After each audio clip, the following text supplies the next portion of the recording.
Assalamu alaikum, everyone. This is Ammaar bin Salim, and welcome to the episode 4 of Out Loud with Ammaar, which is my own podcast series.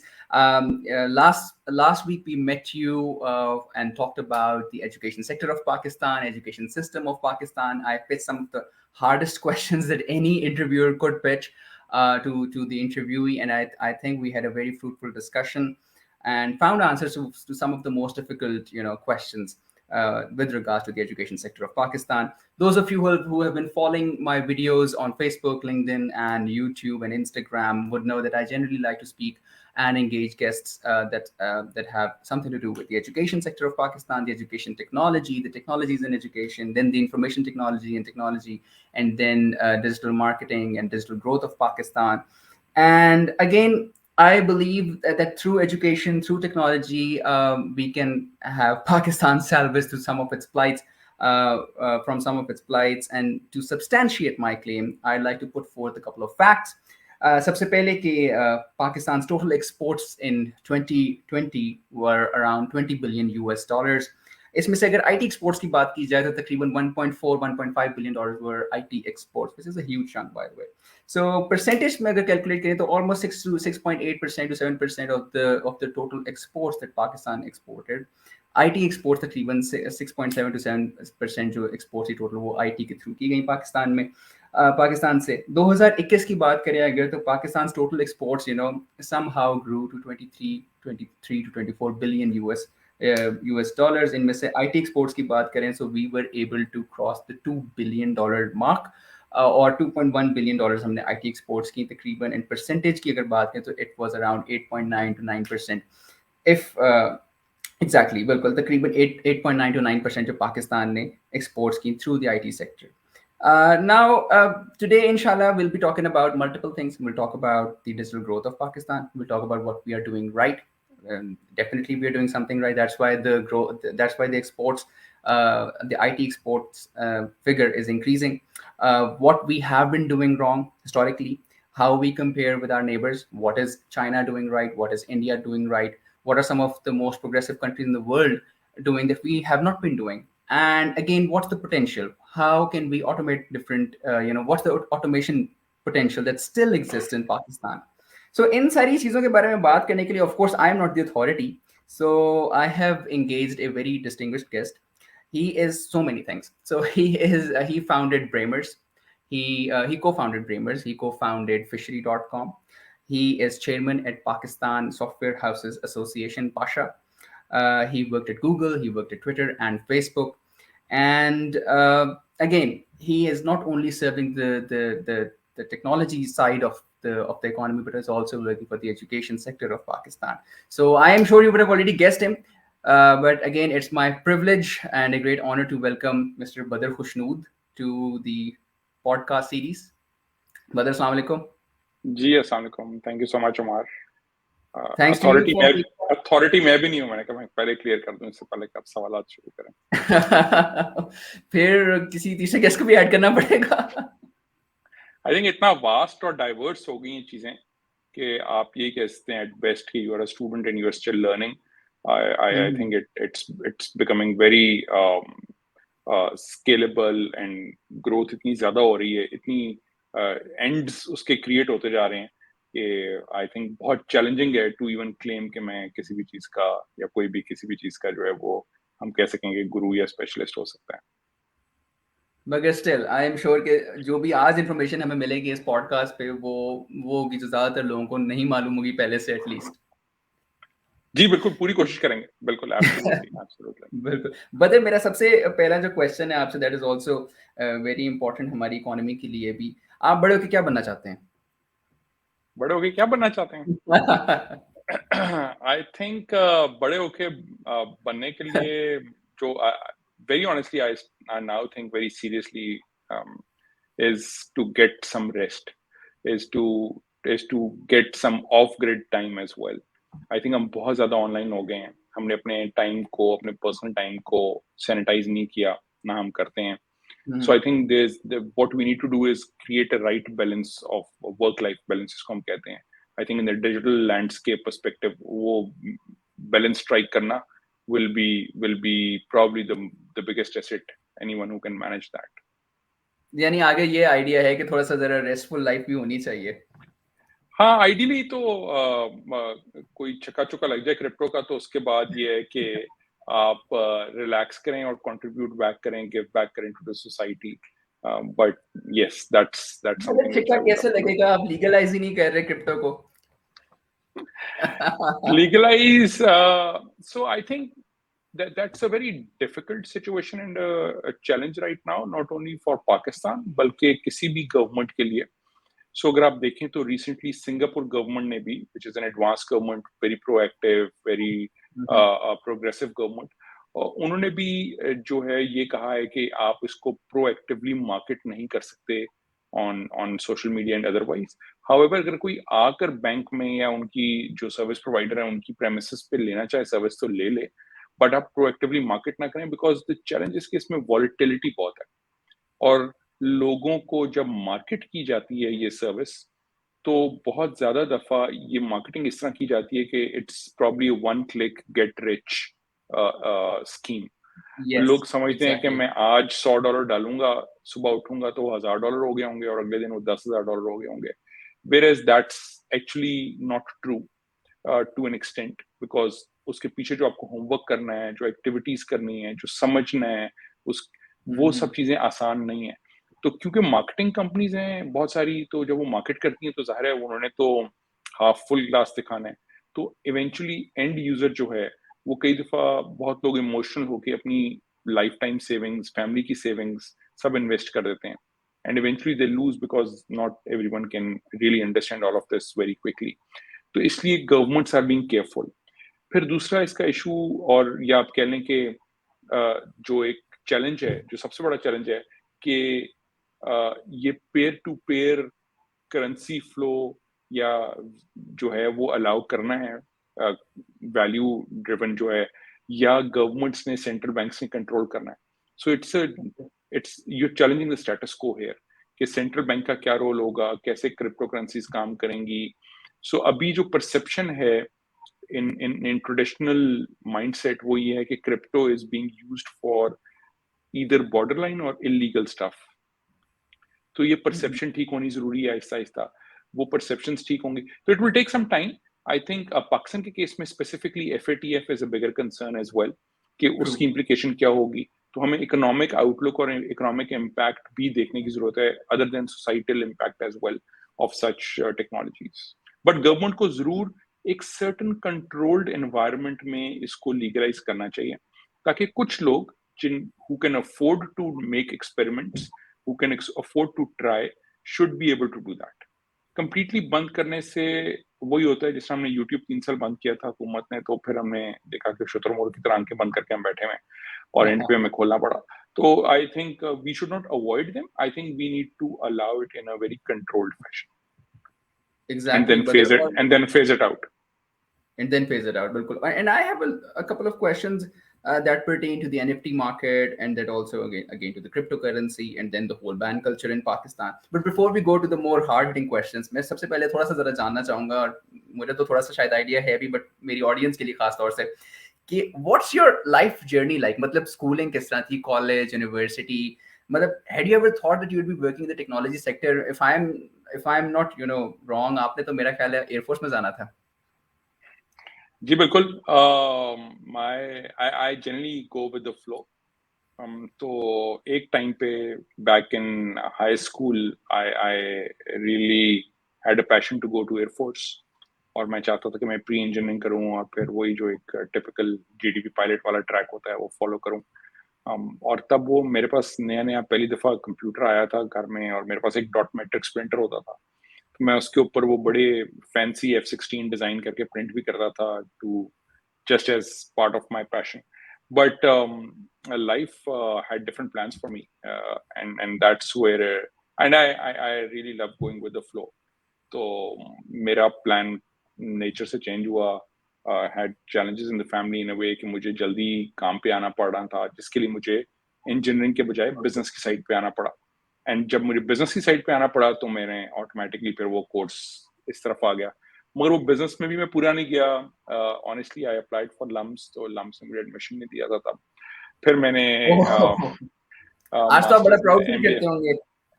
हाँ तो अल्हम्दुलिल्लाह अल्हम्दुलिल्लाह but I mean I didn't mind it. I went to LSE, मैं LSE चला गया, economics पढ़ी, although not my one of my favourite subjects. And then जो course मेरा चेंज हुआ टेक की तरफ, क्योंकि इंटरेस्ट था वो कंप्यूटर्स की तरफ शुरू हो गया हुआ था। बट मेरी जो शुरू की जॉब्स थी उसमें भी मैंने रियलाइज किया तब नए नए कंप्यूटर्स और इंटरनेट आ रहा था, and those organisations were not as tech savvy or yet there, and I helped them get to the next stage. उसकी वजह से ऑटोमेटिकली मेरा इंटरेस्ट डेवलप होता रहा, और मैंने देखा कि ज्यादा से ज्यादा इंटरनेट का सही यूज और कंप्यूटर का सही use is actually beneficial to a lot of organisations, and that helped them as well, that helped me grow as well, and eventually as in just मैंने कहा the flow went into a fact कि वो मुझे Google की opportunity मिली, and I think that completely changed my course. Exactly my next question would have been the same कि आपने जिसके बारे में बात की गूगल, लेकिन मैं से पहले पूछना चाहता था आपके एमबीए में आपको कहा नहीं कि लम्स में एडमिशन नहीं हुआ, सीएसएस ही कर लो? नहीं, मेरे अम्मी अब्बू ने तो मेरा कोर्स तो चेंज हुआ इंजीनियरिंग से इस तरफ जनरल साइंस की तरफ to get to business studies. वो ऑफ कोर्स पेरेंट्स की वजह से हुआ, मगर नहीं, उसके बाद उन्होंने इतना ज्यादा नहीं किया। Then they left me on my own के इसके अंदर जो मर्जी कर लो, जैसे मर्जी कर लो।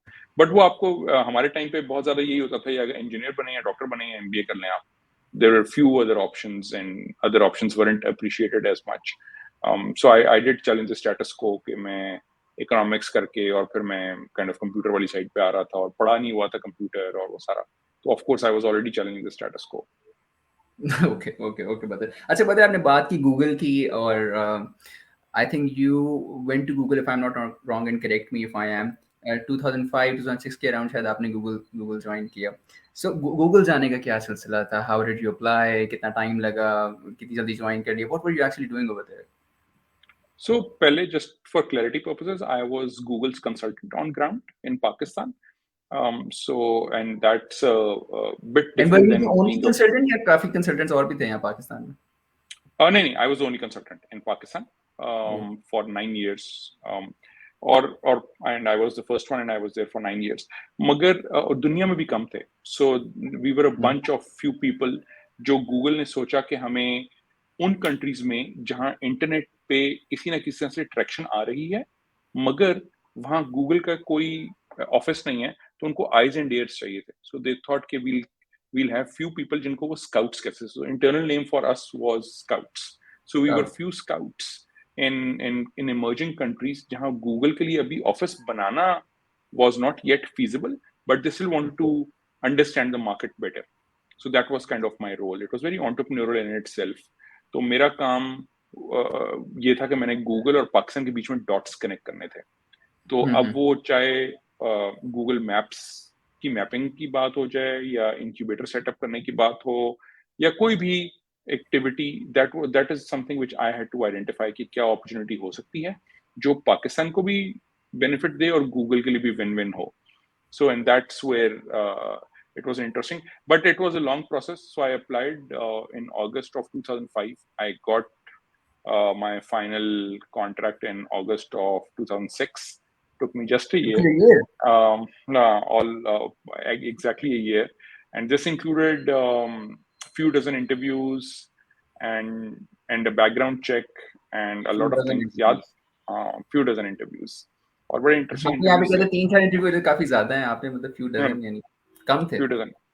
But it just landed very randomly.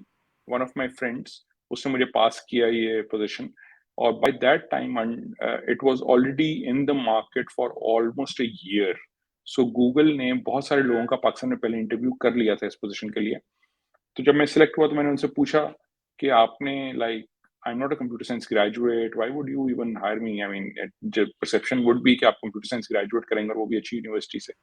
True. तो एंड दे सेड वी कि गूगल का ये वाला रोल जो है वो एक्चुअली सॉफ्टवेयर इंजीनियर का नहीं है। So we never needed a software engineer, और बहुत सारे सॉफ्टवेयर इंजीनियर्स ही अप्लाई कर रहे थे, and that was a problem. So they needed someone who could do the BD and stakeholder management or consulting and policy wali part. So and that's where I did fit in reasonably well. So and I was able to kind of consult there for about 9 years. So So 9 years. very And late. then you joined Twitter and had a stint with Facebook. Yes, so Google छोड़ा तो some of my friends at Google were then with Twitter, तो उनमें से एक ने मुझे call किया जैसे ही मैंने अनाउंस किया कि मैंने Google छोड़ा, उसने कहा यार हमारे साथ एक साल की कंसल्टिंग आप हमारे साथ भी कर लें. So मैंने Twitter के साथ भी एक साल की कंसल्टिंग कर ली. I didn't have to go through any interview process there. It was just a call, usual call, and that's it. I did consulting with Twitter for a year. और Twitter छोड़ा तो I got and that's why I want to highlight. I got a ping from some of my contacts at Facebook via LinkedIn, by the way. उनको मेरा direct contact नहीं था, but they approached me via LinkedIn. और उन्होंने So it कहा जी wasn't कि a friend of Facebook this time. not a direct friend, Not a but a direct friend of a friend. friend. But they reached out to me via LinkedIn. और जैसे ही उन्होंने किया तो उन्होंने मुझे ping किया कि हमें 6 महीने के लिए कंसल्टिंग चाहिए. एंड आई टोल्ड देम कि यार अब मैं अपनी कंपनी वापस ज्वाइन बैक कर ली है. सो उन्होंने कहा we really understand that, but we still need a 6 months consulting. So Okay. so then I became a consultant with Facebook as well for 6 months. तो फिर वापस पाकिस्तान आने की क्या रीजन, मतलब लोग तो यहाँ से चले जाते हैं एंड देन उनको होता है कि will stay our whole life there outside Pakistan, make a lot of money, तो बाहर पैसे ज्यादा हैं, तो आपके लिए पैसे के पाकिस्तान में ज्यादा थे? आई थिंक हमारे इसमें सबसे पहले ना ये डिफाइन करने की जरूरत है कि सक्सेस की डेफिनेशन क्या है. If money is acquiring money is success. I'm not saying कि we should not earn money. I'm not saying कि पैसे कमाने नहीं चाहिए या पैसे कमाना बुरी बात है. I'm just saying कि if that is the ultimate goal, तो of course priorities different हो जाएंगी. मेरा शायद कभी गोल ये नहीं रहा कि सिर्फ पैसे ही कमाने. पैसे जरूर एज अ बाय प्रोडक्ट होने चाहिए. You should earn it. मगर दैट डज नॉट मीन कि आप सिर्फ पैसे पे ही फोकस करें. तो मेरे लिए बिल्कुल. I remember a quote which I apply to myself, and that is, कि money can buy you a bed but not sleep. तो जो सुकून की नींद है ना वो बड़ी इंपॉर्टेंट है. और वो सुकून की नींद में ज़ाहिर है खाली पैसा नहीं इफेक्टिव होता. पैसा ऑफ कोर्स एक रोल प्ले करता है, but there are other elements and the most important उसमें जो एलिमेंट है that is the family. So my mother lives with me, and that's my priority. तो मैंने Google, Facebook और Twitter के भी जो तीनों रोल्स थे वो मैंने पाकिस्तान में रहते हुए किए थे. Although I was consulting for these companies, but I was based in Pakistan for all three companies. I see. So हाँ, so and I used to go there every quarter, but that was an opportunity मेरे लिए कि मैं I think that was probably the best thing for me कि मैं इन तीनों कंपनियों के लिए यहाँ रहते हुए काम कर रहा था. But I was still affiliated and associated with those companies. So मेरी global learning थी, but मेरी local delivery थी. So it was a very interesting relationship. Very unique. Exactly. मतलब I think this is a dynamic that not many people are aware of, that you were still working for all these companies and especially for Google, and then मतलब at the same time you were still in Pakistan, and very हाँ, rightly 2 महीने pointed के out. लिए मैं बाहर गया था. 2 महीने के लिए, सॉरी आपको इंटरप्ट कर रहा हूँ, बट मैं 2 महीने के लिए गूगल के टाइम पे बाहर जाना पड़ा था. वो हमारे कुछ हुकूमती दोस्तों ने मेरी एफआईआर काट दी थी जब यूट्यूब बंद किया था. तो I had to kind of find refuge somewhere else until we were able to sort that out. But yes, otherwise I was always here. Brother, मैंने आपके जितना भी आज तक इन्फॉर्मेशन मुझे ओवरऑल मिली है, मुझे खुद भी थोड़ा सा आईटी सेक्टर के बारे में जानने का शौक, मुझे कभी भी ये नहीं पता चला, मेरे अपने शायद बुरे स्किल्स हो सकते हैं, क्या आपके खिलाफ यहाँ पे एफआईआर भी कटी हुई थी? How did you deal with the whole situation? Interestingly, बाद में पता चला वो फेक थी. But anyway, it was used as a scare tactic. Yeah. Oh my God, यानी कि उसमें फिर गवर्नमेंट फिर नहीं थी इन्वॉल्व, लेकिन आपको नहीं फेक? नहीं नहीं, हमारे कुछ थे दोस्त अब इन्वॉल्व इसमें सारे. But anyway that was an interesting stint as well in itself, because early days of internet थे. कंट्रोल डायनामिक्स वही वाले यूज हो रहे थे जो हम ट्रेडिशनल मीडिया, कन्वेंशनल मीडिया के लिए करते हैं कि जाके एडिटर को बंद करो तो अखबार भी कंट्रोल में आ जाएगा और टीवी चैनल भी कंट्रोल में आ जाएगा. तो दे थॉट कि इंटरनेट भी ऐसे ही मैनेज होता होगा. एक ही बंदा होगा, उसको बंद करेंगे तो सारा इंटरनेट बंद हो जाएगा और यूट्यूब भी बंद हो जाएगा. But it's a very distributed model, and hence I think the governments are still learning. तो अभी तो आप जो बात कर रहे हैं क्रिप्टो वाली और वो, it's a little far off. अभी they are trying to catch up to the fact कि now everyone is a journalist. पहले तो 4 जर्नलिस्ट होते थे, उनको बंद किया पकड़ा तो हुकूमत बदल जाती थी. अब वो it's becoming a bit of a challenge for them as well. It's not that easy for the governments anymore. Correct. But I would say the powers for the powers, not just the government. It's not just the government. नहीं, बिल्कुल. I get your point. I think I am getting it correctly. But then एक ऐसा चीज़ जो कि हम पाकिस्तान में देख रहे हैं, something that I am really really proud of, and I believe कि पूरे पाकिस्तान में वो सारे लोग जो आईटी सेक्टर से मुंसलिक हैं किसी न किसी तरह से, वो उस बारे में मतलब खुशी होते होंगे. मतलब I have a small firm with my own father, we co-founded it, and then like 5 years back we started developing content, and it has a very funny story, मगर वो किसी और टाइम में बताऊंगा. But again we started with a very less amount per article, and today alhamdulillah we have a couple of writers working for us developing content for a couple of Australian companies. जब भी वो मैं सुनता हूँ IT sector का एक dollar flowing in, मुझे खुशी मिलती है कि यार हाँ, इस डॉलर के आने में मेरा भी कोई छोटा मोटा किरदार है. पाकिस्तान की एक्सपोर्ट्स जो आईटी में, जैसे मैंने पहले भी जिक्र किया, तकरीबन 47% इंक्रीज हमने देखा 2021 में as compared to 2020, which is a very positive sign. और मैं जब थोड़ा सा अपनी रिसर्च कर रहा था with regards to the industry, with regards to the sectors that were growing the fastest, मुझे सबसे ज़्यादा फास्टेस्ट जो है वो आईटी सेक्टर ही नज़र आया. What has changed the most? अब हमने क्या सही करना शुरू कर दिया है जिसका रिजल्ट ये है कि हमारी तकरीबन 50% ग्रोथ हो गई एक सेक्टर के अंदर एक साल में? सो अमार, वेरी ऑनेस्टली हमने शायद अभी बहुत चीजें सही नहीं करनी शुरू की, हम अब कर रहे हैं. मगर ये सब चीजें, ये जो ग्रोथ आई है, I would say this is organic. I think it's a blessing in disguise. So Covid की जहां हम नेगेटिव चीजें देखते हैं, वहां ये कोविड का एक पॉजिटिव आउटकम ये था कि technology became more of a necessity than an option और अ चॉइस. तो उन लोगों के लिए जो समझते थे कि टेक्नोलॉजी इज ऑप्शनल, उनके लिए टेक्नोलॉजी नेसेसिटी बननी शुरू हो गई. और जिनके लिए पहले ही एक सर्टेन लेवल ऑफ नेसेसिटी सर्व हो रही थी टेक्नोलॉजिकली, उनके लिए और भी ज्यादा इंपॉर्टेंस बढ़ गई कि अगर पहले उनका एक प्रोसेस या एक फंक्शन अगर डिजिटल था, now they all wanted to digitise all of their functions and all of their systems. तो जब ग्लोबल डिमांड बढ़ी और सबकी बढ़ी कोविड की वजह से, तो जब बढ़नी शुरू हुई तो ऑटोमेटिकली ऑफ कोर्स हम, क्योंकि पाकिस्तानी कंपनीज तकरीबन हमारे अंदाजे के मुताबिक इस वक्त मिनिमम जो डॉक्यूमेंटेड हैं वो 5 से 6 हज़ार कंपनीज हैं जो पाकिस्तान से in some form IT services export करती हैं. तो ये जो कंपनी, मगर ओवरऑल जो रजिस्टर्ड हैं, जो शायद और तरीकों से भी काम कर रही हों इन अ वे, आई मीन व्हेन आई से और तरीके तो आई मीन इनफॉर्मली या प्रॉपरली डॉक्यूमेंटेड नहीं अगर होंगे, तो वो तकरीबन 12 से 15 हज़ार कंपनियां हैं. बट तकरीबन 6 हज़ार ऐसी हैं जिनका प्रॉपर लीगल डॉक्यूमेंटेशन के साथ काम हो रहा है. अब इन 6 हज़ार कंपनियों जो काम कर रही हैं, इन ये पहले ही कर रही थी, अगर ये पहले एक्स डॉलर वैल्यू कर रही थी, तो इनके सब कस्टमर्स ने उनसे ज्यादा काम एक्सपेक्ट करना शुरू कर दिया, उनको ज्यादा कॉन्ट्रैक्ट देने शुरू कर दिए, and that grew this. Of course this was an organic growth. इसके अलावा ऑफ कोर्स कंपनियों ने अपने तौर पे जो भी बिजनेस डेवलपमेंट बेहतर की, वो सारा कुछ उनको फायदा हुआ. देखें, प्री कोविड जनरली आप अपना बिजनेस डेवलप करने के लिए एग्जीबिशंस में, ट्रेड फेयर्स में जाते थे. ड्यूरिंग कोविड इसकी जरूरत कम महसूस होनी शुरू हुई, सब कुछ ऑनलाइन होना शुरू हो गया. तो उन कंपनियों के लिए जो पहले मार्केटिंग या इंटरनेशनल मार्केटिंग अफोर्ड नहीं करते थे, वो भी अब वर्चुअली करना लग पड़े, उनको भी आसानी हो गई.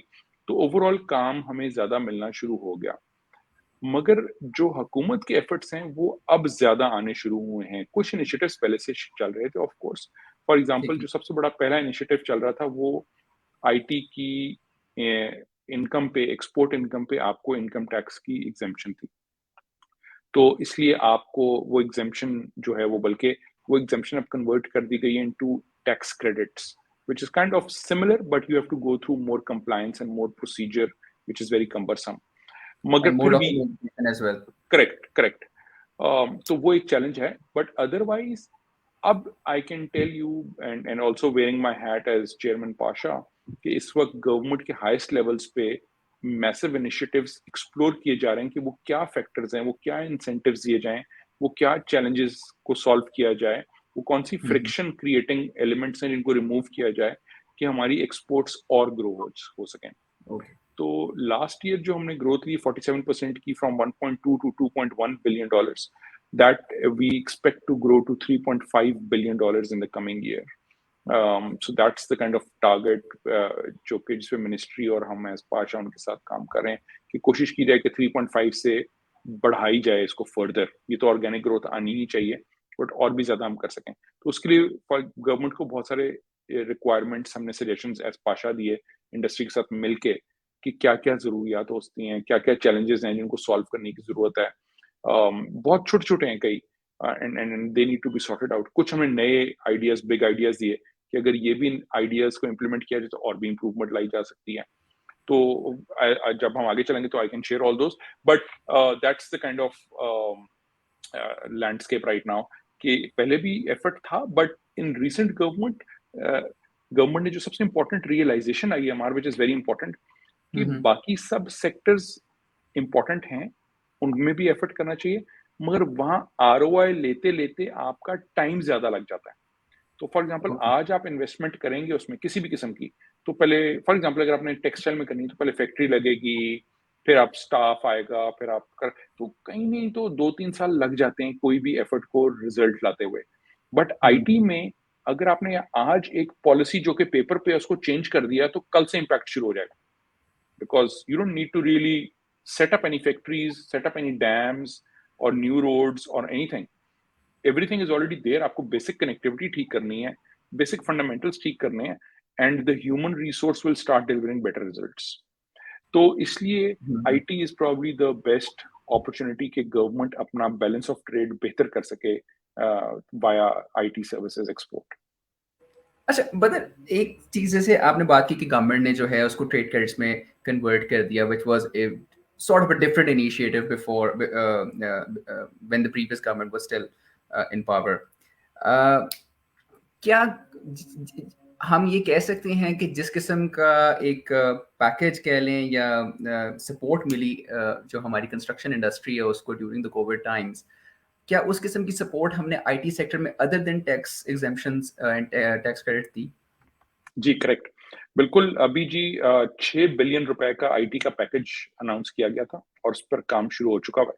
उसमें से तकरीबन 4 बिलियन रुपए जो हैं, 4 billion rupees are going as, this is the first ever time कि सर्विसेज कैटेगरी में कैश रिवॉर्ड दिया जाएगा। अभी तक जनरली गुड्स की एक्सपोर्ट पे कैश रिवॉर्ड मिलता था, तो 4 बिलियन रुपए कैश रिवॉर्ड दिया जा रहा है। जो मैंने अभी आपको बताया तकरीबन जो 5,500 कंपनियां हैं, उनमें से of course not everyone will qualify, because वो नॉर्मल एक्सपोर्ट के ऊपर नहीं बल्कि एक्सपोर्ट की ग्रोथ के ऊपर दिया जा रहा है, और अगले साल इसको फर्दर इंप्रूव किया जाएगा और ये 4 बिलियन रुपए से कैश रिवॉर्ड दिया जाएगा। और कैश रिवॉर्ड की percentage is varying anywhere between 2 to 6%। तो मिनिमम जो मिलेगा ग्रोथ पे वो आपको 2% आपका कैश रिवॉर्ड। सो यानी अगर आपने पिछले एक साल में $1 लाख की एक्सपोर्ट की आईटी सर्विसेज की, तो आपको $2,000 कैश रिवॉर्ड मिलेगा वापस। एंड दिस इज इसके इस अनप्रेसिडेंटेड। वक्त जी sorry, so I was saying कि दिस इज अनप्रेसिडेंटेड, ये तो करेक्ट, पाकिस्तान में दिस पहले कभी नहीं देखा जी, इस पे पिछली गवर्नमेंट में बात होती रही है बट एग्जीक्यूशन नहीं हुई। एग्जीक्यूशन और इसके मैकेनिक्स और सारे जो है वो इस गवर्नमेंट में हुए, मगर बात पिछली गवर्नमेंट में होती रही है इसकी। उसके बाद जो बाकी 2 बिलियन रुपए थे, उनमें से 1 बिलियन रुपए जो हैं, 1 से 1.5 बिलियन रुपए वो खर्च हो रहे हैं on developing human resource further, because बहुत ज्यादा टैलेंट की शॉर्टेज है। आपको स्किल्ड, हाईली स्किल्ड टैलेंट चाहिए ऐसे कामों के लिए। अब वो टैलेंट के लिए एक अलग स्टोरी है जो हम बात करेंगे कि जो हमारी ट्रेडिशनल एजुकेशन का पाथ है वो बड़ा अभी आउटडेटेड है, ऑब्सोलीट है, बड़ा आर्केक है। तो उसको कैचअप करने के लिए हम बूट कैंप्स का इस वक्त इनिशिएटिव गवर्नमेंट को हमने प्रपोज किया, गवर्नमेंट ने उस पर एग्री किया, और इस वक्त पाकिस्तान सॉफ्टवेयर एक्सपोर्ट बोर्ड के आरएफपी चल रहे हैं, ऑनलाइन है कि और उसकी इस वक्त आरएफपी का प्रोसेस ऑल चल रहा है कि जिसमें आप बिडिंग करके अब बूट कैंप्स की एग्जीक्यूशन होने लगी है। तो 1-1.5 बिलियन उधर है और उसमें से कुछ पोर्शन 7-8 100 मिलियन जो रुपए हैं वो इस्तेमाल हो रहे हैं पाकिस्तान सॉफ्टवेयर एक्सपोर्ट बोर्ड की अपग्रेडेशन और कुछ मार्केटिंग एक्टिविटीज। जब मैं मार्केटिंग की बात करता हूँ तो पाकिस्तान में एक बहुत बड़ा फुकदान ये था कि पाकिस्तान की जो आईटी इंडस्ट्री के बारे में किसी इंटरनेशनल रिपोर्ट की कोई हमारे पास नहीं है प्रेजेंस। कोई बिग फोर, किसी कंसल्टिंग फर्म ने, केपीएमजी, ईवाई, पीडब्ल्यूसी, किसी ने कोई ऐसी रिपोर्ट नहीं बनाई कि ये पाकिस्तान की इंडस्ट्री है और ये उसकी ग्रोथ है और ये वो डिलीवरी दे रहे हैं, ताकि हम अपनी हमसाया ममालिक से और बाकी जो इमर्जिंग मार्केट्स हैं इसमें उनके साथ compete कर सकें based on data from a third party validation. तो वो इस टाइप की रिपोर्ट्स को भी उसमें सिंडिकेट किया जा रहा है इन पैसों से। तो ये पूरे 6 बिलियन रुपए का एक पैकेज है। इसके साथ साथ हुकूमत पाकिस्तान ने एक और जो काम किया वो स्पेशल टेक्नोलॉजी जोन्स क्रिएट हो रहे हैं, जिसके अंदर नई कंपनियों को भी बेनिफिट मिल रहा है। और इस वक्त हम उनके साथ यही डेलिब्रेट कर रहे हैं कि कैसे एग्जिस्टिंग कंपनीज भी ये बेनिफिट ले सकें। तो ये भी एक दुनिया में बड़ा इस्टेब्लिश्ड वे है कि आप स्पेशल जोन्स बना देते हैं जिनको आप स्पेसिफिक बेनिफिट्स दे सकते हैं ताकि वो अपने काम को और बढ़ा सकें। So this is a very standard procedure in Philippines, India, everywhere. तो वो भी हमने इस हुकूमत में शुरू हो गया काम, उसका नया एक्ट बना है, पार्लियामेंट से पास हुआ है और अब उसके ऊपर इस वक्त काम हो रहा है।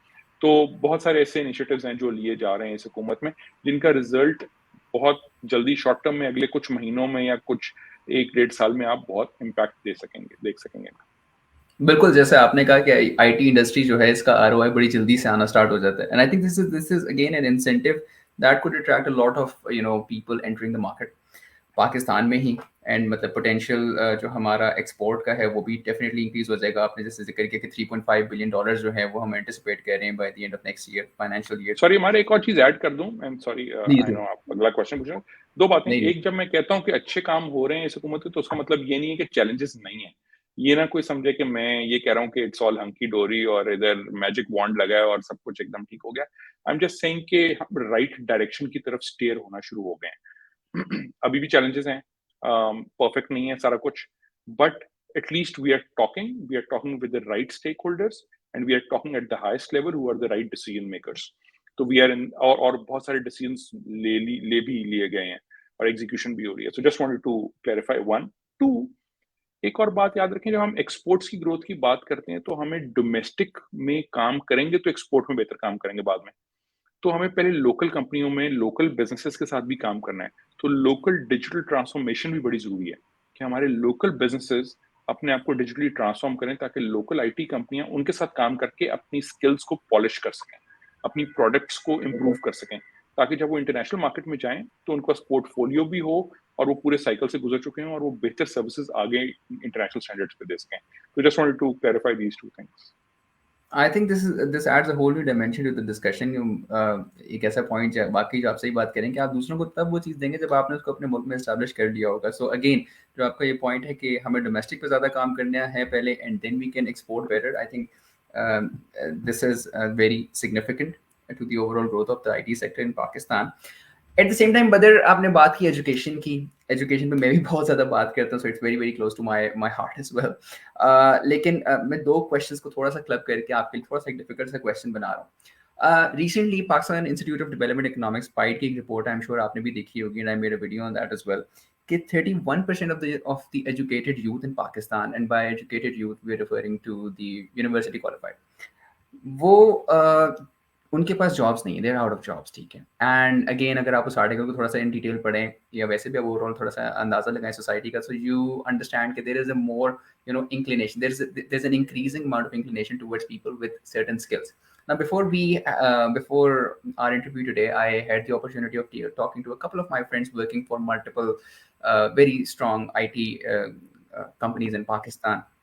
और मुझे ये पता चला कि अब half the companies in Pakistan require people who have some experience in blockchain development, blockchain technologies में. And then there is probably only one university in Pakistan who is just teaching a course in blockchain technology.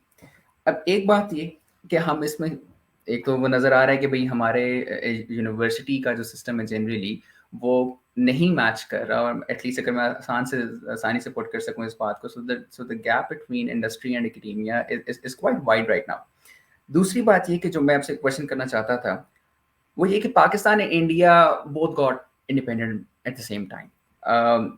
Pakistan की IT exports जिस पे हम बहुत खुश हैं वो आज जाके $2.1 बिलियन पे हुई। जब I was looking into it, तो इंडिया की अगर आईटी एक्सपोर्ट्स की बात कर लें इन 2020, तो IT services, BPM and software parts and engineering services को मिला के $146 बिलियन की एक्सपोर्ट बनती। इंडिया ने क्या ऐसा सही किया स्ट्रेटेजी बनाने में जो हमने नहीं किया? अमार, वेरी गुड क्वेश्चंस। इस पे पहले वाला ही काफी बड़ा क्वेश्चन है, फिर मैं आता हूँ इंडिया वाली कंपैरिजन पे भी। तो जो मुझे लगा था एजुकेशन मैंने का, काफी चीजों को क्लब करके आपके लिए मुश्किल बना दी है, याद रखना ही मुश्किल है। ये ना हो कि आपको बाद में वेबकास्ट डिलीट ना करनी पड़े, but anyway I'll be candid and honest about it and share my 2 cents here. सो देखें, मैं पाकिस्तान से ही पढ़ा हूँ और मैंने कभी और बाहर से नहीं पढ़ा, मैं पाकिस्तान से पढ़ा हूँ मगर मैंने बाहर की कंपनियों के लिए काम किया। अब मैं अपना काम भी कर रहा हूँ, तो इसलिए मेरा जो फीडबैक है वो, अगर आप समझें कि कभी बाकियों का फीडबैक बायस्ड हो सकता है क्योंकि वो बाहर पढ़ रहे हैं, बाहर ही काम कर रहे हैं, मेरा ये केस नहीं है। मैं बाहर नहीं पढ़ा, ना ही बाहर काम कर रहा हूँ, मैं यहीं काम कर रहा हूँ। तो मेरी जो ऑब्जर्वेशन है कि हमारा education system is super archaic, खास तौर पे जो हमारा यूनिवर्सिटी वाला और ग्रेजुएट वाला सिस्टम है। हमें 3 चीजें कम से कम ठीक करने की जरूरत है। Number 1 curriculum, number 2 faculty upgradation या कैपेसिटी बिल्डिंग होने की जरूरत है उनकी, एंड नंबर 3 हमें टीचिंग का मेथोडोलॉजी को रिव्यू करने की जरूरत है। नंबर 4 हमें असेसमेंट्स भी बेहतर करने की जरूरत है कि हम किस बेसिस पे जीपीएस और ग्रेड्स कर रहे हैं। देखें, जब मैं फैकल्टी अपग्रेडेशन की बात करता हूँ, एंड दिस इज समथिंग जो मैं ऑफिशियली एज पाशा भी मैं बात करता हूँ और मैं पर्सनली भी ये बात करता हूँ कि हमारे यहाँ फैकल्टी की प्रमोशन का जो सिस्टम है वो ठीक नहीं है। वो सिर्फ एकेडमिक रिसर्च की बेसिस पे एक assistant associate and then full professor या जो भी बनना है, वो is not the right measure. We believe के इसको बेहतर किया जा सकता है सिस्टम को। आई थिंक हमारी फैकल्टी में एम्बेड होने की जरूरत है इंडस्ट्री के लोगों को, प्रैक्टिकल अप्लाइड वाली साइड को लाने की जरूरत है। अगर आपने उनको लाना है तो जरूरी नहीं है कि उन्होंने 16 या 15 रिसर्चेस पब्लिश किए हों, मगर उनका हैंड्स ऑन उस कैटेगरी में बहुत काम होगा, उस सेक्टर में, उस वर्टिकल में। तो हमें इसका एक सही बैलेंस स्ट्राइक करने की जरूरत है। तो इन शॉर्ट हमें इसको रिव्यू करने की जरूरत है, नंबर 1। नंबर 2, तो एक तो हमने फैकल्टी की ये चीज, दूसरा फैकल्टी को रीट्रेन करने की बड़ी जरूरत है। व्हेन आई से रीट्रेन, व्हाई? बिकॉज आप मेजॉरिटी यूनिवर्सिटी में देखेंगे वहीं से वो लड़के लड़की पढ़ते हैं, वहीं से एमफिल करते हैं और वहीं से पढ़ाना शुरू कर देते हैं, और वहीं उनकी जिंदगी उसी के अराउंड रिवॉल्व करती है, which is another challenge. Because वो लोग इंडस्ट्री में काम ही नहीं किया तो उनको realities of the world, of practical world का आइडिया नहीं है। 2-4 इंटर्नशिप्स करने से इतना फर्क नहीं पड़ेगा। आई थिंक हमारा इसमें अगेन फैकल्टी, जिस तरह हम स्टूडेंट्स की बात करते हैं इंडस्ट्री एकेडमिया रिलेशनशिप, इस तरह फैकल्टी की इंडस्ट्री के साथ एक रिलेशनशिप फॉर्मली बनाने की जरूरत है कि फैकल्टी अपने आप को अपग्रेड, रीट्रेन, रिफ्रेश करे by embedding formally within the industry in some way, ताकि उनकी जो रिसर्च है वो भी यूज हो ना। अभी तो रिसर्च होती है और लाइब्रेरी में वो हम उनको करवा के, जिल्द करवा के लगवा देते हैं, वो काले रंग की जिल्द होती है, उसको गोल्डन कलर से लिख के वो लगवा देते हैं वो। तो मेन मार्केट से बन जाता है। हाँ, अब रिसर्च का तो फायदा ये है कि मेरी कंपनी, आपकी कंपनी, 10 और कंपनियां जो एग्रीकल्चर में और प्लास्टिक में या पेट्रोकेमिकल्स में या टॉयज में या किसी कैटेगरी में काम कर रही है, उनको फायदा हो उस रिसर्च का। तो मैं और आप या हम जैसी कंपनियां जो हैं वो जो रिसर्च कंज्यूम कर रही हैं, वो वाली रिसर्च है जो कि दुनिया में कोई और पब्लिश कर रहा है, मगर जो हमारी फैकल्टी रिसर्च कर रही है वो सिर्फ लाइब्रेरी में आर्काइव हो रही है। So there is a severe shortage of industry academia connectivity, gap बिल्कुल मिसिंग है मैसिवली। तो इसलिए हमें, और उसमें आप स्टूडेंट्स को एक दफा एक बैच को रेडी कर लेंगे मगर अगला बैच फिर उसी फैकल्टी ने करना है, तो आपको फैकल्टी पे बहुत एफर्ट लगाने की जरूरत है। और फैकल्टी के लिए हमें अपने फेडरल एजुकेशन सिस्टम जो एचईसी से ड्रिवन है उसको ठीक करने की जरूरत है कि उनकी उनकी उनकी ये सारे प्रोसेस कैसे ठीक होने की जरूरत है। फिर ये आप ठीक कर लेंगे तो एक मैं इंपॉर्टेंट बात आपसे करता हूँ, बड़ी इंपॉर्टेंट है। आप करिकुलम जो है ना वो बहुत ज्यादा चेंज करने की जरूरत नहीं है, सिर्फ करिकुलम को जरा सा इंप्रूव करने की जरूरत है, जरा सा मॉडर्नाइज करने की जरूरत है। मैंने इससे ज्यादा चेंज करने की जरूरत नहीं है, तो उसकी वजह ये है कि यूनिवर्सिटी का काम वोकेशनल ट्रेनिंग नहीं है। यूनिवर्सिटी का काम बच्चे को बहुत ज्यादा हैंड्स ऑन स्किल्स देना नहीं है। यूनिवर्सिटी का काम बच्चे को या बच्ची को एक्चुअली इतना इनेबल करना है कि वो अपनी सोच से सोच सके और प्रॉब्लम सॉल्विंग के माइंडसेट से उसको सॉल्व कर सके, और वो एक चीज में डिफरेंट ओपिनियंस को समझ सके कि फॉर एग्जांपल क्रिप्टो पे अम्मार का क्या ओपिनियन है और बदर का क्या ओपिनियन है और स्टेट बैंक ऑफ पाकिस्तान का क्या ओपिनियन है और गवर्नमेंट ऑफ पाकिस्तान का क्या है और एफएटीएफ का क्या इशू है, उसको डीपली एनालाइज कर सके और फिर एक ओपिनियन क्रिएट कर सके, इन्फॉर्म्ड ओपिनियन। ये यूनिवर्सिटी का काम है बच्चों को प्रिपेयर करने का। यूनिवर्सिटी का काम उनको एक स्किल सिखाना नहीं है, वो काम है वोकेशनल ट्रेनिंग इंस्टीट्यूट का, वो यूनिवर्सिटी का नहीं है। That is a vocational training institute. तो इसलिए यूनिवर्सिटियों के जो बच्चों से हम एक्सपेक्ट कर रहे हैं वो काम नहीं हो रहा। They are not learning how to learn a new thing. They are learning a subject. They are cramming a subject, which is not what a university should be doing. तो आई थिंक हमें ये paradigm पूरा shift change करने की जरूरत है। ताकि हमारा एजुकेशन वाला ये फ्लो ठीक होगा। तो जो आपका दूसरा वाला सवाल है इंडिया वाला या कोई भी, हमारी कंपेयरिंग, आप वियतनाम ले लें, आप एस्टोनिया ले लें, इमर्जिंग मार्केट्स, ईस्टर्न यूरोप की बाकी मार्केट्स ले लें, वो सब इसलिए ग्रो किए हैं कि उन्होंने फंडामेंटल्स पहले ठीक किए। हमारे फंडामेंटल्स फाउंडेशंस ठीक नहीं है एजुकेशन की। वंस दिस इज फिक्स्ड, तो फिर हमारा अगला काम शुरू होता है। अगला काम क्या है जी? टैलेंट को आपने अच्छा याद रखें, इंडिया की जो कंपैरिजन है वो थोड़ा सा, दे हैड द अपॉर्चुनिटी। पहली अपॉर्चुनिटी उनको मिली कि उनके उनके graduates were there at the right time, जब अर्ली 2000s में, आपको याद होगा वो जो इंटरनेट बबल वाला टाइम था, और वो जब बिल्कुल। वो जो आया था मिलेनियम बग वाला टाइम था, जब उन्होंने वो जी, जी, फिक्स होने थे सॉफ्टवेयर। तो उस टाइम पे बहुत सारे जो इंडियन ग्रेजुएट्स है वो अच्छी जगहों पे प्लेस हो गए इनिशियली, अर्ली डेज में। तो और ये यानी वो फर्स्ट टाइम था, मूवर्स याद, एडवांटेज मिल गया उनको करेक्ट, और ये वो टाइम था जब Pakistan was going through the worst time post 9/11। Post 9/11। बिल्कुल। ठीक है, हम लोग बुरे वक्त से गुजरे थे और उनका अच्छा वक्त चल रहा था। तो उन्होंने वहां और भी अपने, ज़ाहिर है जो जाएगा वो अपने और रेफरल्स भी देगा, वो और लोग भी एम्प्लॉय हो गए। जब वो लोग एम्प्लॉय हो गए, तो बाय द टाइम हम अपनी बेहतर सिचुएशन में आना शुरू हुए हैं पीआर वाइज, तो वो लोग अब सीनियर पोजीशंस पे चले गए। तो इसलिए आपको लगता है कि हर यूएस की कंपनी में एक इंडियन सीईओ है, which is okay, of course उन्होंने एफर्ट किया, उन्होंने, वो तो देयर देयर। मगर हमारे अब जाके पाकिस्तानीज जो हैं वो अच्छी पोजीशंस में जाना शुरू हो गए हैं। मगर याद रखें कि India is 6x of Pakistan in terms of population. तो हमेशा ऑफ कोर्स नंबर्स का फर्क रहेगा, जाहिर है वो हमसे ज्यादा ठीक है। चर्न करेंगे और ज्यादा वहां होंगे। मगर उनकी एक्सपोर्ट्स इसलिए ज्यादा है कि जाहिर है उनको अपॉर्चुनिटी मिली कि उन्होंने शुरू में वहां से काम जब किया, तो वहां से कॉस्ट आर्बिट्राज के लिए वहां से काम पकड़ के इंडिया से करवाना शुरू कर दिया। तो ओके। अब हमें वो एफर्ट करना है कि हम वहां से काम लें और उसको करें। मगर इन सब, इस टाइम फ्रेम के अंदर इंटरनेट और डिजिटल का लैंडस्केप भी चेंज हो गया। तब बेसिक इंटरनेट, बेसिक चीजें थी, तो अब आप बात करें ब्लॉकचेन्स और उनकी, तो बिल्कुल। हमें जो ये हाई हाई एंड स्किल्स हैं, अगर बच्चों की कंप्यूटर साइंस की फंडामेंटल्स ठीक होंगी, तो ब्लॉकचेन भी उनको समझ आ जाएगी बड़ी जल्दी। They can upgrade themselves with gig economy by doing bite size learning, अगर फंडामेंटल्स ठीक होंगी। सो जी, आजकल जो इंपॉर्टेंट चीज है वो स्टूडेंट्स के लिए, सॉरी लास्ट बात कर रहा हूँ, वो जी, जी। हमारे लिए है कि यूनिवर्सिटी में जब हम लर्न करने जाएं, तो उसके बाद हम अनलर्न और रीलर्न करना सीख लें। कि अच्छा, कोई नई चीज जब आएगी, ज़ाहिर है रोज नई चीज आएगी, तो हमने कैसे नई चीज सीखनी है। वी नीड टू, अभी हम बड़े फिक्सेटेड है कि मैंने, क्योंकि अब ये कर लिया मास्टर्स, जो मैंने पढ़ लिया, दिस इज द फाइनल हर्फ, ये हरफ आखिर हो गया, अब इसके बाद मेरी जिंदगी में कोई चेंज नहीं आ सकती। We don't hmm. refresh ourselves, whereas we need to develop that, inculcate that culture कि हमें अपने आप को अपग्रेड, रीट्रेन करने की जरूरत है, बिकॉज दुनिया चेंज हो रही है, and we need to also improve and align ourselves to that as well. तो ये तो फिर पूरा यानी कि कल्चरल चेंज एक हमें लेके आना पड़ेगा, एथिक्स Correct. को थोड़ा सा जो है इम्प्रोवाइज करना पड़ेगा। और जैसे आपने बात की कि and I think I have to agree with you. मैंने भी जो गवर्नमेंट की एक एफर्ट है SNC, although I have spoken very very outrightly about it, और मेरा ओपिनियन काफ़ी अगेंस्ट द गवर्नमेंट इंट्रोडक्शन था, लेकिन वो जितना मैं एसएनसी को समझ पाया हूँ, I don't have a problem with the whole national curriculum, but I do have a problem with the whole the way that the system is working, the whole paraphernalia।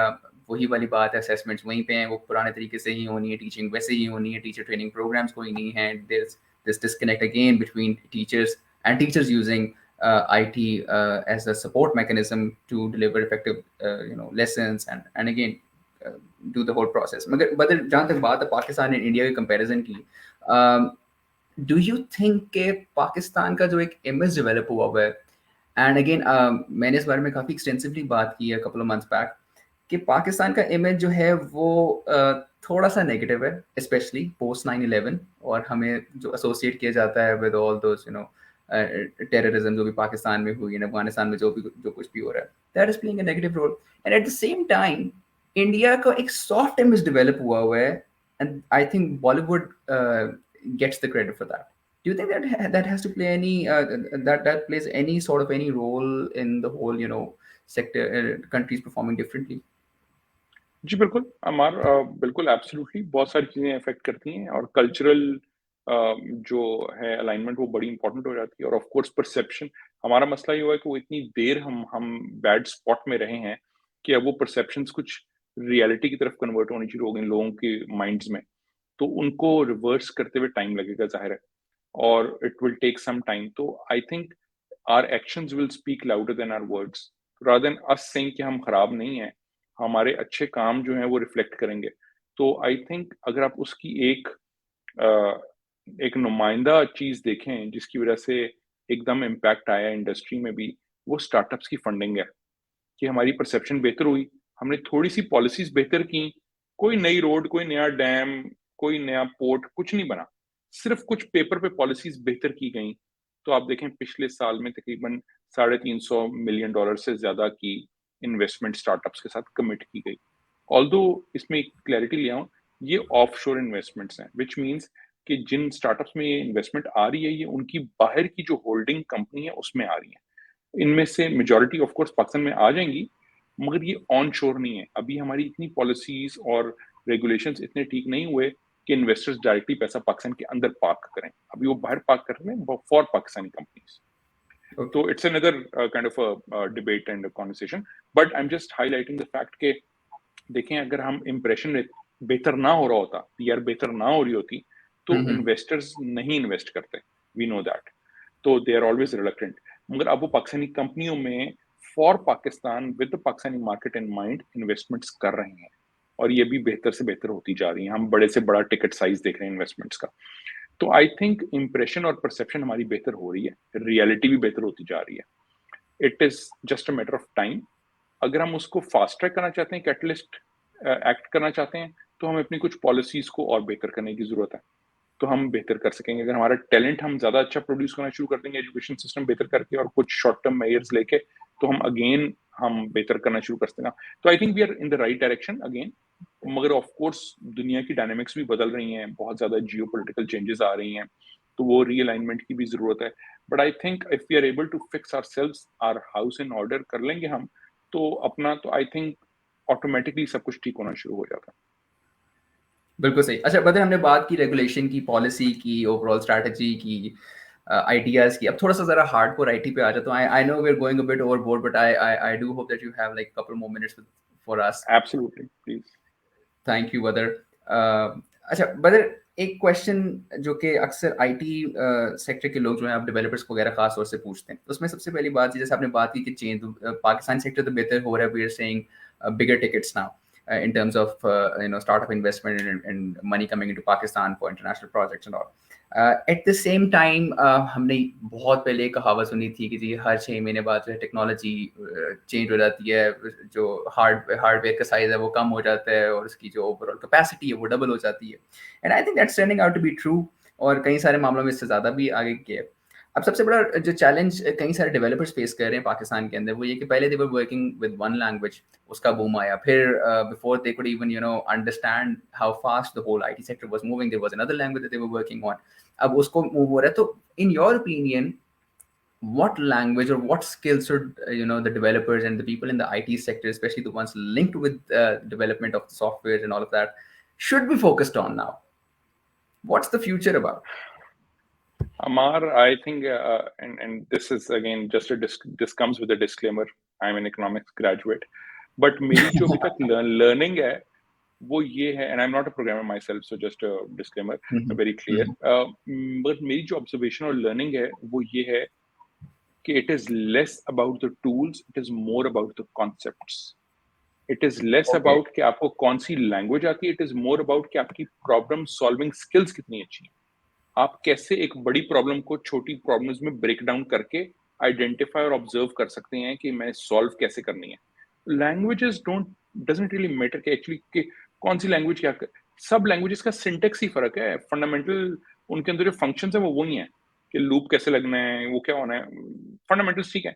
कुछ फ्रेमवर्क्स ऑफ कोर्स उसमें improvement है, सब कुछ है, efficiency आ गई है, मगर असल गेम प्रोग्रामिंग लैंग्वेज नहीं है, टूल नहीं है, असल गेम प्रॉब्लम सॉल्विंग स्किल है. I give you an easier comparison to it for your understanding. Photoshop आना जरूरी नहीं है, क्रिएटिव सेंस होना जरूरी है कलर्स की. वो फोटोशॉप के बगैर भी कोई शख्स बेहतर कर सकता है. जो डिजाइनर्स हैं उनको फोटोशॉप नहीं आती, बट उनकी क्रिएटिव स्किल अच्छी होती है कि क्या कलर कैसे जाएगा, शेप्स कौन सी बेहतर आपस में रेजोनेट करेंगी, सिंक क्या लगेगा. तो वो बगैर टेक्नोलॉजी के भी वो बेहतर काम कर सकते हैं. टेक्नोलॉजी उनको एफिशिएंसी ला देती है, इंप्रूवमेंट ला देती है. मगर टूल जो है या लैंग्वेज जो है वो आपको efficiency improvement ease of use ले आएगा, बट अगर आपने ट्रैश इन और ट्रैश आउट ही किया तो वो उसका तो कोई फायदा नहीं है. तो it's less about the language, it is more about your skill of solving a problem, understanding, observing and then solving a problem. That's more important. वो हमारे यहाँ मिसिंग है. हमारे यहाँ एनालिटिकल स्किल्स की कमी है. हम हमेशा टूल सीखते हैं, हम फंडामेंटल कॉन्सेप्ट्स पे नहीं क्लैरिटी लाते कि प्रॉब्लम को कैसे सॉल्व करना है. सो मैं एग्जांपल देता हूँ. अभी आप बहुत सारे लिंक्डइन पे देखेंगे पाकिस्तान से बहुत सारे लोग एआई और मशीन लर्निंग और ब्लॉकचेन के गुरुज भी हैं. They would know a tool जिसके अंदर आप ब्लॉकचेन या एआई या उसको कर सकते हैं, which is not bad. I'm not saying कि वो बुरी बात है, वो आना भी चाहिए. मगर उनको फंडामेंटल अंडरलाइंग प्रिंसिपल्स, कॉन्सेप्ट्स और थ्योरीज की क्लैरिटी नहीं होगी. So they won't be able to. So अगर आई डोंट नो आपने कभी डॉस यूज किया? विंडोज से पहले डॉस होता था. मेरा ख्याल है मैंने स्टार्ट किया था विंडोज 99 से. ओके, अच्छा ठीक है, तो you are too young. So जिन्होंने जिन्होंने डॉस और यूज मे किया बी ना, I started this using technology late. तो जिन्होंने डॉस यूज किया वो दे कैन परसीव कि विंडोज के पीछे कैसे एक्चुअली काम होता था. तो कमांड लाइन प्रॉम्प्ट कैसे काम कर. सो आई थिंक अंडरलाइंग चीज को समझना जरूरी है, and I think that's critical. बिल्कुल सी. मैं जो आपकी बात को अगर थोड़ा सा क्रक्स उसका ले सकूं तो आई थिंक वो यही है कि शायद जो यूजेज ऑफ द सॉफ्टवेयर है, या if there is a certain language that you have to learn, you can do that with a short training course. And now we see all sorts of different correct. startups. And just the other day, I think I was speaking with someone who was working at Educative, and he was telling me the same thing. कि मतलब you're learning on the go. मगर जो problem solving skills हैं या analytical skills हैं, जो कि वो सीखना इतना आसान काम नहीं है. एंड आई थिंक उसके लिए you need training for a couple of number of years. और वो शायद and I also think. Soft skills, communication okay. Skills, negotiation but skills. एक डेवलपर को कम्युनिकेशन स्किल्स की क्या जरूरत है? ओह, वेरी इंपॉर्टेंट. सो दैट्स, अगर हमारे डेवलपर्स और इंजीनियर्स की कम्युनिकेशन स्किल अच्छी होगी तो वो आर्टिकुलेट बेहतर कर सकेंगे कि वो कैसे एक प्रॉब्लम को परसीव कर रहे हैं. So generally okay. Engineers are introverts. वो आर्टिकुलेट नहीं कर पा रहे होते, तो उनके साथ जब तक कोई उनकी जबान में नहीं बात करता, वो समझा नहीं पाते एक बिजनेसमैन को या एक बिजनेस ओरिएंटेड पर्सन को कि वो टेक्नोलॉजी से उनकी प्रॉब्लम कैसे सॉल्व करेंगे. सो फॉर एग्जाम्पल, अगर आप आज कहते हैं मैंने अम्मार बिन सलीम.com पे मैंने जी अपना क्लोथिंग लाइन लॉन्च करनी है. अब मैं आपको कहूँ कि मैं आपके लिए डेटाबेस यूज करूंगा फॉक्स प्रो या ओरेकल या सैप, और मैं आपको जो फ्रंट एंड है वो बनाकर दूंगा पाइथन में. और at the end of the day as a businessman you will say to hell with whatever you are saying. मुझे बताओ मेरा बिजनेस आरओआई क्या है, मुझे कितनी जल्दी टाइम टू मार्केट क्या होगा, कितनी जल्दी तुम मुझे लाइव कर सकते हो, मेरा आरओआई क्या होगा, मैं कितने दिनों में ये पैसे जो तुम्हें दूंगा रिकवर कर पाऊंगा, सेल्स कितनी जल्दी कर सकूंगा. Eventually the business has to find that bottom line positivity. अब ये फ्रीक्वेंसी दोनों की मैच नहीं करी, तो आईटी वाले अपनी जबान में बात कर रहे हैं और बिजनेस वाले अपनी जबान. दोनों गलत नहीं बात कर रहे, दोनों सही बात कर रहे हैं अपनी अपनी हिसाब से, मगर दोनों की फ्रीक्वेंसी फर्क है. तो अगर एक इंजीनियर की कम्युनिकेशन स्किल्स और सॉफ्ट स्किल्स बेहतर होंगी तो वो इन दोनों जरा से करीब आके बात कर सकेंगे दोनों, which is मैं critical. समझता हूँ. Just to give you one example, Yeah. you need to learn how to even say a no politely, how to decline something, जो इंजीनियर्स नहीं करते. अब उनको हर कोई कहता है कि कर दो कर दो कर दो, हर फीचर करते जाएंगे. they wouldn't challenge it just because they think कि बस ठीक है आता जा रहा है करते रहो. So you need to have those skills, soft skills. इसीलिए I think these skills differentiate you from just being a basic developer and in के डेटा साइंस में या डेटा इंजीनियर में और इन सब में यही फर्क है कि आपकी ये स्किल्स बेहतर होती जाती हैं, आप शार्पन करते रहते हैं. आप जिस तरह डेटा साइंस के लिए स्टैटिस्टिक्स आनी बड़ी जरूरी है, आपको मैथमेटिक्स आनी बड़ी जरूरी है in addition to computer science of course. और फिर आपको यू नीड टू अंडरस्टैंड कि कस्टमर के शूज में रह के मैं कैसे सॉल्व करूंगा ये प्रॉब्लम. एग्जैक्टली. बिल्कुल. बता, मुझे आपकी बात से याद आ गया. I was listening to Jim Rohn in the morning, and he was a remarkable motivational speaker, and at the same time I connect with him very well. So उनकी मुझे इनका quotation याद आ गया: don't let your mouth overload your back. So I think वो you will have to be skilled at saying no, क्योंकि अगर आप हर चीज को yes करते जाओगे, it would be very difficult for you to deliver. And I think you've pointed out quite correctly कि engineers के जहाँ पे वो कम्युनिकेशन स्किल्स को लैक करते हैं, they should be working on it. And I'll tell you why from a personal experience of my own. I remember in the very same room, I invited a software businessman in Pakistan. He was working in the UK, or वो Pakistan आ गया for some family reason, and then he had a very successful business. And I pitched my own business to him. कि we'll write articles for you. We can manage a lot of load for you. And he didn't have a gig for me. He didn't have a job for my company. But he offered me something different. He said that हमारे पास जो लोग UK में जो हमारे clients हैं they are speaking at a certain speed, and it's difficult for us to decipher what they are saying in their own accent. At the same time, it is difficult for the technology of the developers to how to deliver or what the client is actually looking for, and we need a middle person जो कि client की requirement को understand करके technology जो develop करे Correct. Developer उसको बता सके. And Business it was analyst. a entirely new thing for me. That's the role जो इसकी business analyst play करता है. तो वो दोनों को समझता है और दोनों को एक फ्रीक्वेंसी पे लाता है. सो वो इंजीनियर्स की भी बात समझेगा और टेक्नोलॉजी वालों की भी और बिजनेस वाले की भी, और कोशिश करेगा कि दोनों को वो अलाइंड रखे दोनों तरफ से. So that's the role which business analyst plays. Business पे बिल्कुल बिल्कुल सही. But the last two questions, एक क्वेश्चन उसमें से ये कि government has a lot of focus on automation now, and which is something very very positive. We are seeing it at so many different levels. अगर basic level से भी बात करें तो अब हम देखते हैं अपनी लाहौर रिंग रोड की बात ही कर लेते हैं, just to talk about something that's quite proximal. हम देख रहे हैं कि मैनलेस बूथ्स हैं, लोग जो हैं ड्राइव थ्रू कर रहे हैं, and it's very good. At the same time, आपके opinion में, what are some of those sectors that still have a lot of potential for automation? Where can our entrepreneurs, think of ideas connected with automation and can still reap out huge benefits in terms of, money? बिल्कुल. हमारे इस पे that's a good question as well. हमने अभी recently Pasha ने Google के साथ मिलकर एक अभी रिसर्च करवाई है, और उसका टाइटल है अनलीशिंग पाकिस्तान डिजिटल पोटेंशियल. वो ऑनलाइन अवेलेबल है, कोई भी डाउनलोड करके पढ़ सकता है. It's a in depth research on Pakistan economy कि कैसे डिजिटलाइजेशन और डिजिटल ट्रांसफॉर्मेशन क्या क्या की जाए तो क्या बेनिफिट्स रीप किए जा सकते हैं. तो उसमें आइडेंटिफाई की गई हैं 8 technologies like blockchain, AI, ML वगैरह, आईओटी और ये सब इस तरह की कि अगर, और क्लाउड, इस तरह की टेक्नोलॉजीज अगर सही तरह से इम्प्लीमेंट की जाएं तो क्या बेनिफिट होगा. तो वो प्रॉपर इकोनॉमिक रिसर्च हुई है, स्टैटिस्टिकल उसमें डेटा बेस्ड, और उसमें हम अंदाजा ये है कि अगर ये सही तरह इम्प्लीमेंट कर दी जाए तो अगले 10 साल के अंदर पाकिस्तान में एक नई डिजिटल इकोनॉमी क्रिएट होगी worth $60 billion a year. A new digital economy worth $60 billion, B for boy, $60 billion a year. और इसका सबसे बड़ा जो बेनिफिशियरी हैं 2 कैटेगरीज जिनमें सबसे बड़ा डिफरेंशियल लाया जा सकता है, वो एग्री और फूड वाली चेन्स हैं. यानी अगर हम अपनी एग्रीकल्चर में फॉर एग्जांपल हम अच्छे ड्रोन्स ले आते हैं, आईओटी ले आते हैं, सेंसर्स लगा देते हैं, तो हम एकदम प्रोडक्टिविटी वगैरह अपनी बहुत बेहतर कर सकते हैं. इसी तरह फूड की सप्लाई चेन को बहुत बेहतर किया जा सकता है.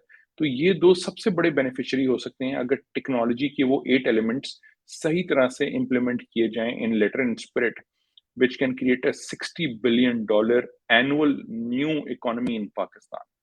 तो ये गूगल ने, हमने सिंगापुर के कंसल्टेंट से उन्होंने हायर किए और उससे उन्होंने ये रिसर्च करवाई, और उन्होंने प्रॉपर, और वो सारी रिसर्च और रिसर्च मेथोडोलॉजी और सारा कुछ रिपोर्ट में है, तो आप भी जाकर देख सकते हैं.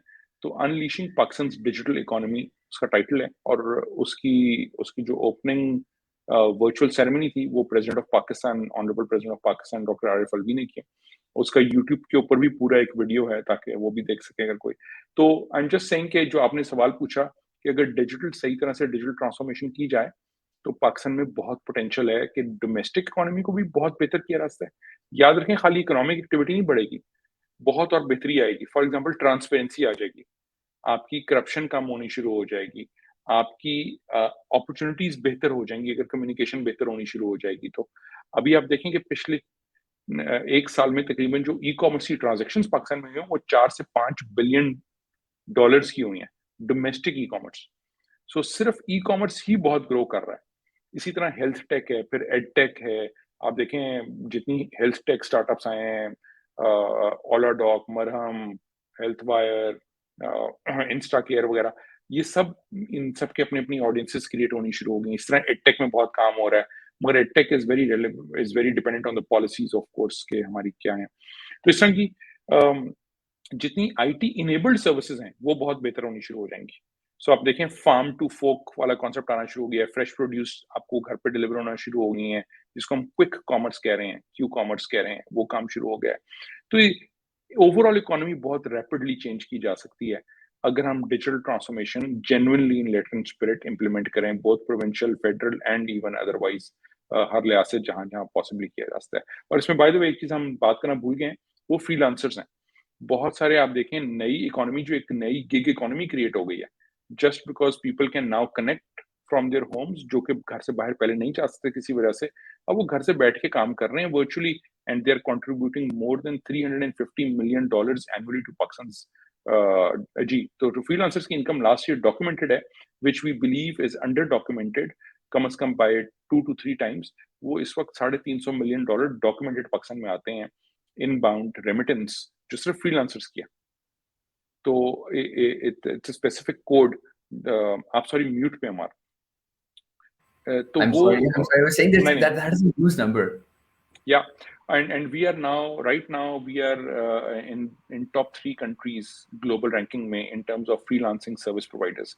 तो वो भी एक बहुत बड़ी कैटेगरी है। तो जिस तरह हमने गिग इकोनॉमी और वोकेशनल ट्रेनिंग की बात करते हैं, अगर हम डिजिटल वोकेशनल ट्रेनिंग भी अच्छी कर लें कि लोगों को छोटी छोटी स्किल्स सिखा दें कि वो डिजिटल मार्केटिंग कर सकें, वो फोटोग्राफी कर सकें वगैरह वगैरह, कंटेंट राइटिंग अच्छी कर सकें, तो बहुत सारी फ्रीलांसिंग की गिग इकोनॉमी बहुत बेहतर की जा सकती है और फर्दर, ताकि वो लोग जो जो कॉर्पोरेट्स में या एंटरप्रेन्योर्स नहीं है वो घर से बैठ के फ्रीलांसिंग कम से कम करते हैं। और आपने रिसेंटली देखा होगा अमेज़न के ऊपर भी पाकिस्तान की लिस्टिंग हुई, वहां भी एक बिल्कुल। नई इकोनॉमी क्रिएट हो रही है। तो ह्यूज इम्पैक्ट के डिजिटल ट्रांसफॉर्मेशन से आप ला सकते हैं पाकिस्तान की इकोनॉमी। एंड आई थिंक यहाँ पे थोड़ा सा गवर्नमेंट को अप्रिशिएट भी करना चाहिए। देयर इज दिस पोर्टल जो कि मैं अक्सर कभी न कभी चला जाता हूँ उस पर, I try to let people know more about that, digiskills.pk, जिस पे या मतलब जो है लोग फ्री कोर्सेज सीख सकते हैं, एंड मतलब जो उस पे वोकेशनल ट्रेनिंग हो रही है on coding, on photography, on cyber security, ये सारे वो टॉपिक्स हैं। आई थिंक ये सारे वो डोमेन्स हैं बेसिकली, आई थिंक जिनके लिए international clients would want to hire you and would want to pay to you, of course, and then of course they're paying you. You will then of course be contributing towards the elevation of the whole economy. And at the same time, जैसे आपने बताया कि $60 billion का potential, and I'll definitely, I mean, annual potential, one time नहीं है, annual potential, annual recurring. बिल्कुल, मतलब $60 billion every year। और मैं उस पे जो आपने रिपोर्ट का जिक्र किया, unleashing Pakistan digital potential, I am definitely gonna make it a point कि मैं उसको रीड करूं एंड ट्राई टू अंडरस्टैंड कि और क्या किया जा सकता है to improve even my own business. So thank you so much, Badar. Final question, and I know कि मैंने आपका काफी time ले लिया, Badar. नहीं नहीं, my Pakistan player. Thank you so much. Pakistan में हमने पिछले दिनों में डॉलर की काफ़ी ज़्यादा डिटीरियरेशन देखी है। So if I am not wrong 33% तो मेरा ख्याल है, या एटलीस्ट अराउंड 20% से तो ज़्यादा ही पाकिस्तानी रुपी जो है हैज़ डेप्रिशिएटेड अगेंस्ट डॉलर। एक फ़नी बात ये है कि कि जहाँ पे काफ़ी सारे लोग जो हैं वो सफ़र कर रहे हैं in many ways, IT sector के वो लोग जो कि बाहर से पेमेंट्स लेते हैं वो बहुत ज़्यादा एन्जॉय भी कर रहे हैं। मुझे इस चीज़ की समझ नहीं आ रही कि अगर डॉलर फिर से वापस पाकिस्तान का किसी तरह से अप्रिशिएट कर जाता है, तो उस वक़्त आईटी सेक्टर का क्या रिएक्शन होगा हमारा? Ammar, of course in the short term exports की वैल्यू बेहतर लगती है जब आपकी डिप्रिसिएशन होती है करेंसी में, मगर लॉन्ग टर्म में अच्छा इम्पैक्ट नहीं होता। उसकी लॉजिक आपको थोड़ी सी बता दूं। Here's an आप economics assume, student speaking now. हाँ नहीं नहीं, this is very practical, applied side. तो फॉर Applied एग्जांपल sir. आप पहले $100 जो ले रहे थे, अब वो $100 10,000 के बजाय 15,000 के हो गए हैं, बल्कि 17,000 रुपए के बराबर हो गए ऑलमोस्ट। तो आप हुँ, पहले अगर 5,000 का एक एम्प्लॉय रखते थे, तो अब आप 3 रख सकते हैं, पहले आप 2 रख सकते थे। तो टेक्निकली लगता सही है, बट होता क्या है जब ये साइकिल यहाँ तक ये ठीक लगता है, बट जब कंज्यूमर वाली साइड पे देखें तो उसकी कॉस्ट ऑफ लिविंग बढ़ जाती है। तो जो पहले 5,000 ले बिल्कुल, रहा होता है वो कहते हैं अब मेरा 5,000 में गुजारा नहीं हो रहा, मेरी प्लीज तनख्वाह बढ़ा दें। अब ठीक है। जब उसकी तनख्वाह बढ़ती है तो eventually it comes to a point कि वो आपसे एक्सपेक्ट ज्यादा करना शुरू कर देता है। तो जब वो 5,000 ले रहा था वो कहता है मुझे 7, 7,500 कर दें। तो eventually you and up, it's a zero sum game, you and up with the same kind of number of people जिनकी प्रोडक्टिविटी तो नहीं होगी। तो टेक मगर इकोनॉमी इम्पैक्ट जो है वो नेगेटिव हो जाता है बिकॉज इन्फ्लेशनरी इम्पैक्ट आ जाता है उसमें। तो इसलिए शॉर्ट टर्म मेयर के तौर पे ठीक होता है, but long term cost of living भी क्योंकि इंक्रीज करती है, तो उसकी वजह से इवेंचुअली आपकी इनकम को भी बढ़ाना पड़ता है, मैच करना पड़ता है, और फिर eventually it becomes a zero sum game for the economy. तो बदर, अगर सॉरी इंटरप्ट कर सकता हूँ हाँ आपको, इस जरूर। चीज से रिलेटेड है। अगर फॉर एग्जांपल हमारा अगर डॉलर जो है वो कल को अप्रिशिएट, सॉरी रुपी अप्रिशिएट कर जाता है अगेंस्ट डॉलर, और हमारी सर्विसेज जो हैं somehow they become more expensive to international investors and buyers, तो फिर क्या उस वक्त एक्सपोर्ट्स के कम होने के चांसेस नहीं है? यस, नेट इफेक्ट शायद पॉजिटिव रहेगा, मगर यस थोड़ा सा इम्पैक्ट आएगा। मगर जब आपकी करेंसी स्ट्रांग होती है तो आप और तरह से बेनिफिट्स भी ले सकते हैं। तो इसलिए बट ऑफ कोर्स जब आप डॉलर की वैल्यू चेंज करेंगे, जब अप्रिसिएशन होगी रुपये की, तो ऑफ कोर्स जो वैल्यू ऑफ एक्सपोर्ट्स है वो it will have a negative impact. बिल्कुल सही, बिल्कुल सही। थैंक यू सो मच बदर for being so flexible with us, with your time. मैंने एक्सपेक्ट नहीं किया था बिल्कुल भी, and I think this is the longest podcast that I have ever done. मैंने, और मुझे आई थिंक जितना मज़ा आज आया वो भी एक बिल्कुल डिफरेंट था। आई थिंक शायद टॉपिक मुझे बहुत ज़्यादा इंटरेस्टिंग लग रहा था, and the way you were answering the questions, I think I kind of got glued, and I'm sure the viewers also. We talked about strategy, we talked about कि पाकिस्तान में क्या हमने गलत किया और पाकिस्तान में क्या सही होना चाहिए. We even talked about the education sector and how the whole, you know, philosophy kind of needs some sort of a change. Or you were very bold on that, and I really appreciate. मुझे पता है आपका क्या concern है. We both are keeping it to ourselves over here.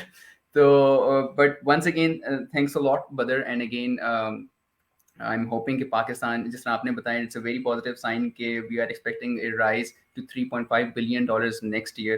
And again, मुझे जैसे लगता था कि पाकिस्तान की salvation जो है उसके लिए education, edtech, technology, information technology और digital ही है mainly. So once नहीं जी, again, absolutely. Thank you so much Ammar, नहीं इनवाइट करने का बहुत शुक्रिया, and thank you for giving me the opportunity to share my two cents. मैं अगर कहीं रेडिकल कोई कमेंट्स है तो वो they were not directed to anyone, they were merely from a perspective to having a better Pakistan for all of us. So ये ना हो कि कोई बाकी फैकल्टी के मेरे कोई दोस्त है बाप ये समझे कि मैं किसी तरह उनके अगेंस्ट हूँ। मेरा आइडिया तो ये है कि आई थिंक हम सबको कंट्रीब्यूट करना है, हम सबको इम्प्रूव करना है, and I think change is the only constant. So we need to all focus on that and continue improving ourselves, which eventually will have a societal impact and then a national level impact. बिल्कुल सही, बिल्कुल सही brother. At the end of the day this is all what we are looking for, and this is the reason कि हम ये सारा content जो है वो प्रोड्यूस करते भी हैं ताकि सिर्फ बेहतर मैसेज आ सके। And again thanks to all the people who have been watching our programme and the people who will be watching in future. इंशाल्लाह I am gonna make sure I am sharing it on YouTube and LinkedIn and Instagram and parts of it on Twitter as well. Facebook पे तो ये live जा रहा है, and it will be shared on a couple of Facebook internal platforms as well. So thank you once again. Inshallah, we'll be seeing you next week with episode 5 of Out Loud with Ammaar. Take care of yourselves. Allah Hafiz. Thank you.